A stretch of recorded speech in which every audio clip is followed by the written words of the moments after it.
كان ممكن تلاقي جهازك من جيل لجيل عشان تاخد زيادة من 15 ل 25%. دلوقتي الفريم جنريشن بيقدم لك زيادة بتوصل ل 100% وببلاش. البداية كانت محدودة في إصدارات بيتا بس، ومع الوقت بقينا نشوف كل يوم تحديث جديد بيعالج مشاكل زي الجوستنج والجليتش، وممكن كمان يضيف تحسينات على الألعاب نفسها. النهارده هكلمك عن مود جديد حل كل مشاكل لعبة Red Dead Redemption 2. أنا عبد الله نور، وأهلا بيكم في سيليكون فالي.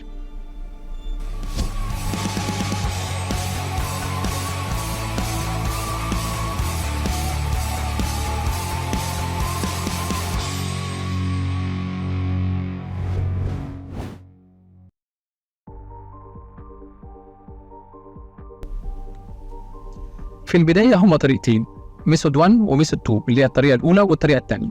هتجرب الطريقة الأولانية، اشتغلت معاك تمام، ما اشتغلتش هتجرب الطريقة الثانية، والموضوع بسيط كالعادة، كوبي وبيست.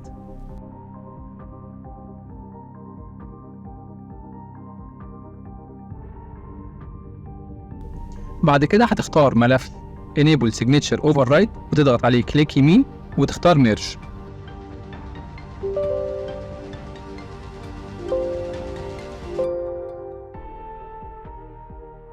وهنا انا كنت فاتح MSI Afterburner واللعبه اشتغلت عادي، بس لو حصل معاك كراش هتقفله.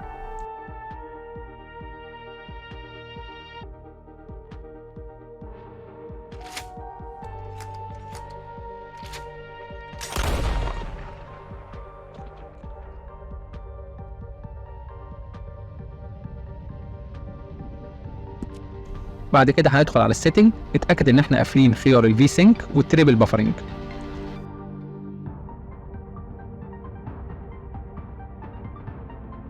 ونشوف خيار ال DLSS، هتختار الكواليتي.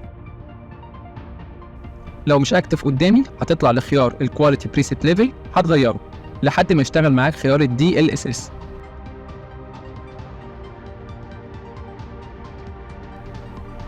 وطبعا ما تنساش تخلي الادفانسد سيتنج انلوك وتختار الدايركت اكس 12.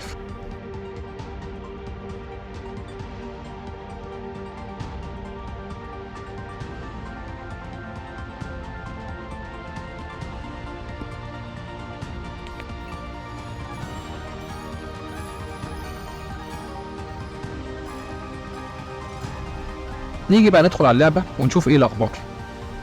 لو كارتك RTX اللعبة هتشتغل معاك على طول. لو كارتك GTX أو AMD هتلاقي قدامك شاشة سوداء، هتضغط على زرار ديل في الكيبورد عشان تغير الأب سكيل تايب وتختار FSR 3.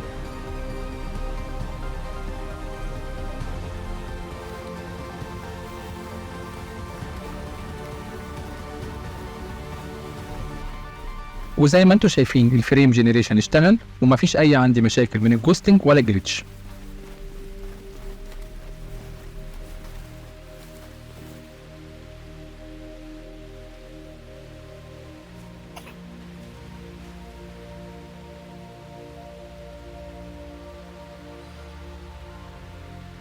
ودلوقتي بقى في طريقة سريعة عشان تشغل وتقفل الفريم جنريشن من الكيبورد عن طريق مفتاح الاستريكس اللي هي النجمة اللي في الكيبورد. ما تنساش لو احتجت اي مساعدة في جروب الفيسبوك بتاعنا سيليكون فالي هاب. اشوفكم الحلقة الجاية، وما تنساش ان في مفاجآت كتير لسه جاية على القناة، فما تنساش تعمل سبسكرايب، وما تنساش تشير الهاشتاج اللي هتشوفه قدامك دلوقتي على الشاشة. وهابي جيمنج.